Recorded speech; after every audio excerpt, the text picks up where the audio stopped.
భానుడి ప్రతాపానికి ప్రజలు విలవిల్లాడుతున్నారు. మధ్యాహ్నం నుంచి కర్ఫ్యూను తలపించే విధంగా రహదారులన్నీ నిర్మానుష్యంగా మారిపోయాయి. ప్రకాశం జిల్లా మార్కాపురంలో గరిష్ట ఉష్ణోగ్రతలు నమోదయ్యే అవకాశం ఉందని విపత్తుల నిర్వహణ సంస్థ ప్రకటించింది. అందుకు అనుగుణంగానే గత వారం రోజులుగా క్రమంగా ఎండల తీవ్రత పెరుగుతూ వస్తోంది. వడగాలుల తీవ్రత కొనసాగుతున్న నేపథ్యంలో అత్యవసరమైతే తప్ప ఇళ్ల నుంచి బయటకు రావద్దని వాతావరణ శాఖ ప్రజలను హెచ్చరించింది. ఉమ్మడి జిల్లా వ్యాప్తంగా ఇదే పరిస్థితి కొనసాగింది. కనిగిరి మండలం నందనమారేళ్లలో గరిష్టంగా 46.85 డిగ్రీల ఉష్ణోగ్రత నమోదైంది. ఈ ఏడాది ఇదే అత్యధికం కావటం గమనార్హం. మధ్యాహ్నం వాతావరణం నిప్పుల కొలిమిలా ఉండటంతో వ్యవసాయ కూలీలు, కార్మికులు పని ప్రాంతంలో ఉండలేని పరిస్థితి నెలకొంది. ఉపాధి హామీ పనులు సైతం ముందుకు సాగటం లేదు. దీంతో ఇళ్లలోనూ ఉక్కపోతతో అవస్థలు తప్పటం లేదు. చిన్నారులు, వృద్ధుల పరిస్థితి మరీ దయనీయంగా ఉంది. మధ్యాహ్నం నుంచి సాయంత్రం వరకు వ్యాపార కార్యకలాపాలు దాదాపుగా నిలిచిపోతున్నాయి.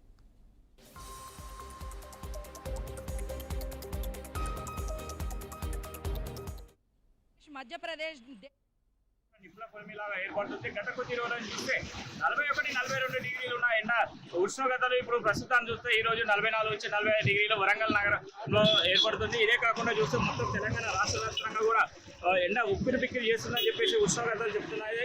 నేడు ఖమ్మం, వరంగల్, నల్గొండ జిల్లాలకు రెడ్ అలర్ట్ ప్రకటించడమే కాకుండా వేడిగాలు తీవ్రమైన మరింత పెరిగే అవకాశం ఉందని చెప్పడం జరుగుతుంది. తెలంగాణ రాష్ట్రానికి సంబంధించిన వాతావరణ శాఖ చెప్తుంది. మొత్తం 19 జిల్లాలోని 46 డిగ్రీలకు పైగా ఉష్ణోగ్రత నమోదవుతుందని చెప్తున్నారు. అదే కాకుండా అత్యధికంగా నిర్మల్ జిల్లాలోని 46.5 డిగ్రీల ఉష్ణోగ్రత నమోదైందని చెప్తున్నారు. ఇదే కాకుండా చూస్తే మొత్తం మీద వడదెబ్బతో పాటు ఒకటే రోజు నిన్న ఒకరోజు మొత్తంలో 11 మంది కూడా మృతి చెందడం జరిగింది. అదే కాకుండా చూస్తే మొత్తం ఈ యొక్క గోరిగల్లు నగరమే కాకుండా వరంగల్ తెలంగాణ రాష్ట్ర వ్యాప్తంగా చూసినా కూడా ఎక్కడ కూడా ఉష్ణోగ్రతలు ఎక్కువ శాతం నమోదవడంతో పాటు ప్రజలు చాలా వరకు ఇబ్బందులు ఎదుర్కొనడం జరుగుతుంది.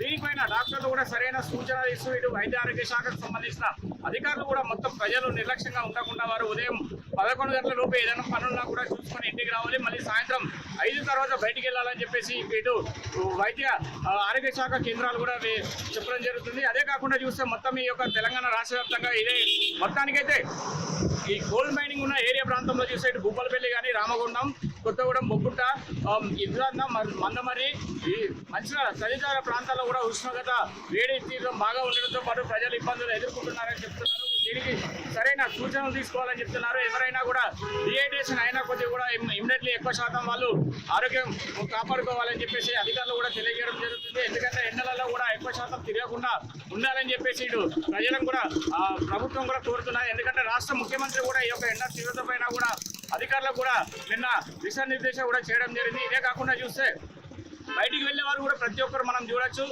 క్యాప్స్ కానీ లేకపోతే స్కర్ట్లు కానీ ఇవి ధరిస్తున్నారు. మొత్తం శీతల పానీయాలు కూడా ఎక్కువ శాతం తీసుకోవాలని చెప్తున్నారు. మొత్తం ఈ రోజు కూడా చూస్తే ఇప్పుడు ప్రజెంట్ మనకు వరంగల్ నగరంలో చూస్తే ఇప్పుడు 44.5 ఎండ కూడా ఉంది. మరి కాసేపట్లో కూడా 45 డిగ్రీలు దాటే అవకాశం కూడా ఉందని చెప్పేసి వాతావరణ శాఖ హెచ్చరికలు కూడా జారీ చేయడం జరిగింది. ఇప్పుడు చూస్తే ఈ రోడ్డు ఖమ్మం రోడ్డు నిరంతరం ఎప్పుడు చూసినా కూడా ఫుల్ బిజీగా ఉండే రోడ్డు. కానీ ఇప్పుడు ప్రజలు అడపదడప ఎవరన్నా పనులకు ఉండేవారు వెళ్ళి వారి ఆఫీస్ నుంచి వెళ్ళి ఇంటికి వెళ్ళేవారు తప్ప వేరే వాళ్ళు ఎవరు కూడా అవపడట్లేదు.